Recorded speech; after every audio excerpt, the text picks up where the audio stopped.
Welcome back. Welcome back to the Kovacs Report. It's time for Aliens versus Avengers, which has been a consistently brilliant series from beginning to now end. This is the final issue, issue number 4, by Jonathan Hickman and Esad Ribić, doing the most amazing art I've seen in years. So that's what we're going to do. We're going to take a look at the book page by page. I'm going to give you my thoughts, but before that happens, hit subscribe. Come on, it helps the channel. I'd appreciate it. If you like the video, give it a like at the end too. So this has been stellar, like I said, and I tell you what, it doesn't let up. It just gets better and better and better. I love it. So Sinister, we're not going to go through all the history of the previous books. I'm going to assume you've read them. So Sinister, he's been cloning himself, you know, basically geneticisms everywhere.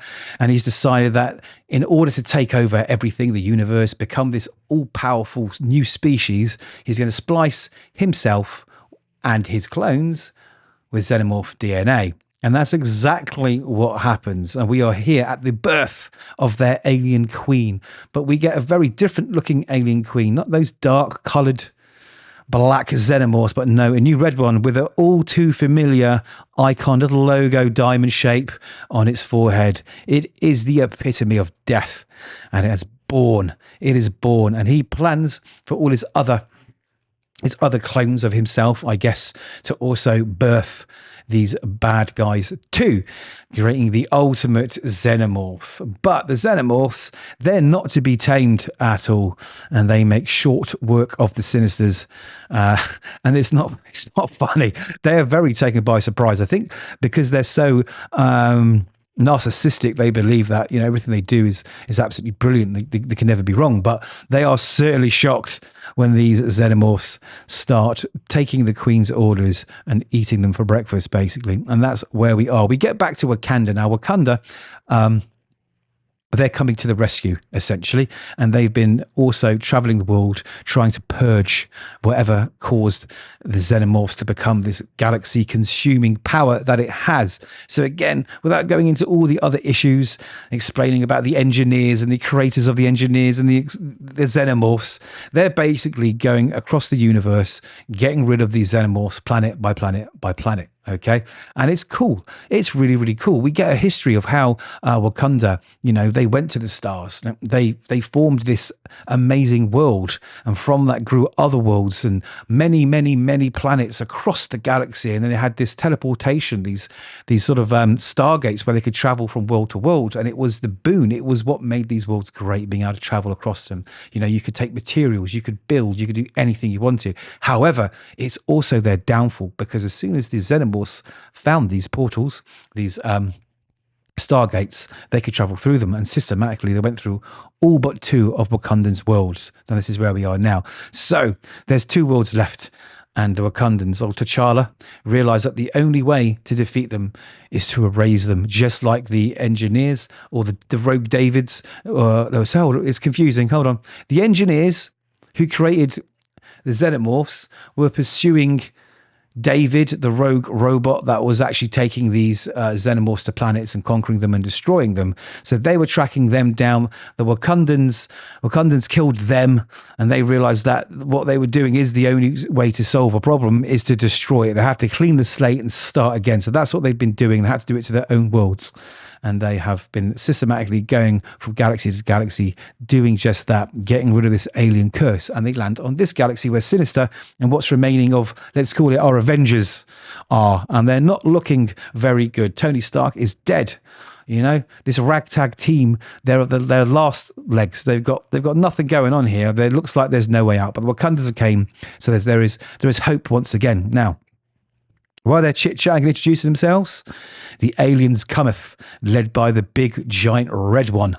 Okay, and Wolverine says, right, let's do this, right? We got to take them out. And Wakanda's like, no, we're going to destroy this. Let's get off this planet and absolutely destroy it. He's like, no, we've got to put an end to it now. I'm not sure why.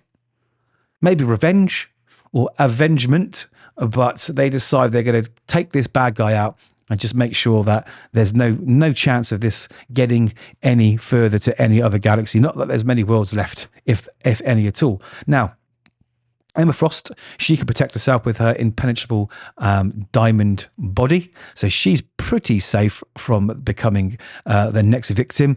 And we also have a few others in the fray. Now, let's go back to the beginning. And let's go back to the beginning, because you know what it's like. You get excited about a book and you forget who's who. But there is armor. That's correct. Armor and manifold. Now, let's jump straight back. Technology, eh? And my brain sometimes don't work in tandem. So here we have it. Manifold is porting them into the fight to where the red one is, so they can take down the red one. You take the leader out and hopefully, you know, it helps get rid of the others, right? So, but every time they teleport near it, right, it itself, because it's been spliced from the DNA from other mutants, which was Sinister engineered, it also has the power of teleportation, and it teleports out quickly. And this is where it gets really cool, right? So it teleports out, missing Wolverine's attack, okay? And again and again and again, and then it teleports inside the protective bubble of Manifold, all right? And that's just bad, because it means she can't get out and she's going to die. And that's what happens. She gets brutally murdered and she falls to the ground dead. And Wolverine just looks on in disbelief. You know, it just looks like it's the end. But you know what? Captain Marvel, ever the hero, decides to salt the earth, and she's not coming back. She knows it's a sacrifice she has to make to save the rest of the team. Not that there's many of them left. So she absolutely explodes with all her power, and she destroys everything except the big red one, the queen, the big bad, the one you've got to take down. And it's like, crikey, what are we doing? We need to get off this planet and just erase it. We need to erase this planet. Then we jump back to yesterday and we witness how Tony Stark died, heroically, of course. But he reveals something to Miles Morales, or rather, what's contained inside Miles Morales, which is the Venom symbiote, right? And it talks to the symbiote and says, you know what to do, right? And it's like, yes. And it's a dark voice. And we jump back to today, and here we have it. It's come out of Miles, and it's formed itself into the alien which saved Miles. Now, in a previous issue, Miles was attacked, and the symbiote saved him by sort of bringing them all together in one. But he's taken that out of Miles, so Miles is cool. And he's become like basically a Venom alien, which looks pretty cool and beefy, right? So he jumps into the affray, starts fighting this monster, and it's teleporting around, and it looks like he's going to lose. Guts are going everywhere, but no. Once he thinks he's down and out and dead, the red one rises up, thinking he's victorious, but Venom just consumes him. Absolutely destroys him from the inside out and becomes the alpha of the aliens. And because he's in charge, he can control the rest of the aliens. And that's what they say. They say, well, okay, well, what now? Then we got a little, like 1 month later, and it kind of explains what we've learned along the way. And we get some morals and values of how to go forward. And we get one little bubble at the end, which really excited me, because it just gives me the hope that might be a sequel to this. It says, Avenge Me, which means, you know what, guys? You're the Avengers. Go avenge.